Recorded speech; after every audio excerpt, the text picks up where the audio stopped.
বাংলাদেশের প্রায় 1/3 জলভূমি ভারতের ফারাক্কাবাদের কারণে মারাত্মকভাবে ক্ষতিগ্রস্ত হয়ে আসছে। ফারাক্কাবাদের ক্ষতিকর প্রভাবের কারণে ফসল, মাছ, বনায়ন, জীব বৈচিত্র্য প্রভৃতির ক্ষেত্রে উৎপাদন উল্লেখযোগ্যভাবে হ্রাস পাচ্ছে। এছাড়া নদীর নাব্যতা না থাকায় প্রতি বছর নদী শুকিয়ে ব্যাপক হারে চরাঞ্চলে পরিণত হচ্ছে। একই সাথে নৌ চলাচল, নদী প্রাণ অকার্যকর হয়ে যাচ্ছে। সুন্দরবন সহ বিস্তীর্ণ বনাঞ্চল বন্যাতীতভাবে ক্ষতিগ্রস্ত হয়ে পড়েছে। এ কারণে দেশের 1/3 জলভূমি স্থলভূমি রক্ষার জন্য পদ্মা ব্যারেজ নির্মাণের কোনো পরিকল্পনা সরকারের আছে কিনা? ধন্যবাদ মাননীয় স্পিকার। মাননীয় সদস্য, আপনাকে ধন্যবাদ। মাননীয় পানি সম্পদ মন্ত্রী জনাব মোহাম্মদ শহীদউদ্দিন চৌধুরী এনি এই বিষয়ে আপনার সংক্ষিপ্ত বিবৃতি প্রদানের জন্য আহ্বান জানাচ্ছি। মাননীয় স্পিকার, আপনাকে ধন্যবাদ। মাননীয় সংসদ সদস্য 71 বিধিতে জরুরি জনগুরুত্বপূর্ণ বিষয়টি সকলের দৃষ্টিতে নিয়ে এসেছেন। জনাব মোহাম্মদ শামসুর রহমান শিমুল বিশ্বাসকে আমি আন্তরিকভাবে মোবারকবাদ জানাই।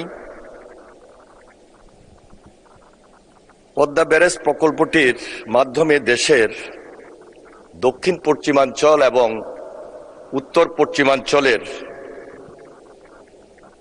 19টি জেলার 120টি উপজেলা সরাসরিভাবে উপকৃত হবে মাননীয় স্পিকার।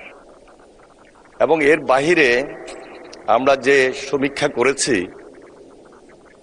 সরাসরি 19টি জেলার পর আরো 5টি জেলা বাহ্যিকভাবে এর উপকার লাভ করবে, যার কারণে এই প্রজেক্টকে আমরা বলছি যে বাংলাদেশের একটা মাস্টার মাইন্ড প্রকল্প মাননীয় স্পিকার। 200-র বেশি সার্ভিস ও ফিচারে লেনদেনের সব বিকাশ অ্যাপে সম্ভব।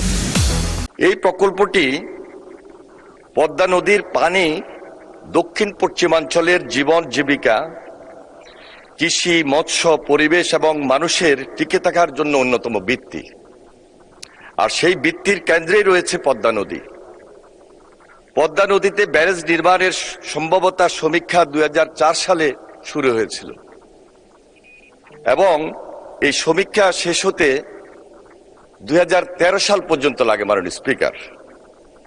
উক্ত সমীক্ষায় ব্যারেজ নির্মাণের জন্য সুপারিশ করা হয় এবং বর্তমান সরকারের যে নির্বাচনী ইস্তেহার, এই ইস্তেহারে পদ্মা ব্যারেজকে নির্মাণ অগ্রাধিকার দেওয়া হয়েছে। এর ধারাবাহিকতায় পানি সম্পদ মন্ত্রণালয় ইতিমধ্যে প্রকল্পটির ডিপিপি প্রণয়নপূর্বক অনুমোদনের জন্য পরিকল্পনা কমিশনে প্রেরণ করেছে।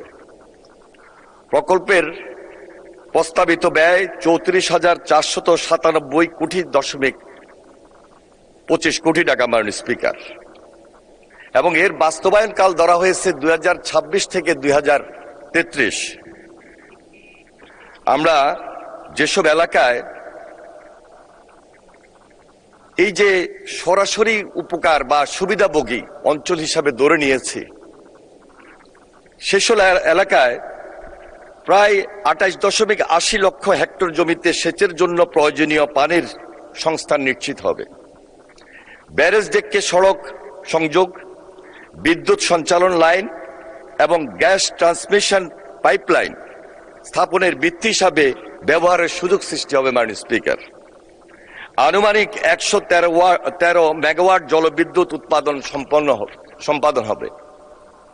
কৃষি ও মৎস্য খাতে বার্ষিক উৎপাদন ধান প্রায় 23.90 লক্ষ মেট্রিক টন এবং মৎস্য প্রায় 2.34 লক্ষ মেট্রিক টন বৃদ্ধির সুযোগ সৃষ্টি হবে। ভূমি উন্নয়ন কার্যক্রমের মাধ্যমে 7টি স্যাটেলাইট শহর প্রতিষ্ঠায় প্রয়োজনীয় ভিত্তি তৈরি এবং 3,450 একর এলাকায় প্রায় 1,50,00,000 পরিবারের আধুনিক আরবান ফ্যাসিলিটি সম্বলিত রুরাল টাউনশিপ গড়ে ওঠার সুযোগ সৃষ্টি হবে মাননীয় স্পিকার। এই প্রকল্প বাস্তবায়নের ফলে প্রত্যক্ষ এবং পরোক্ষভাবে প্রায় 9.27 লক্ষ স্থায়ী কর্মসংস্থানের সুযোগ তৈরি হবে। প্রকল্প বাস্তবায়নের মাধ্যমে বার্ষিক আনুমানিক প্রায় 8,000 কোটি টাকার সমপরিমাণ সামাজিক ও অর্থনৈতিক রিটার্ন অর্জন হবে। মাননীয় স্পিকার, আপনাকে অসংখ্য ধন্যবাদ।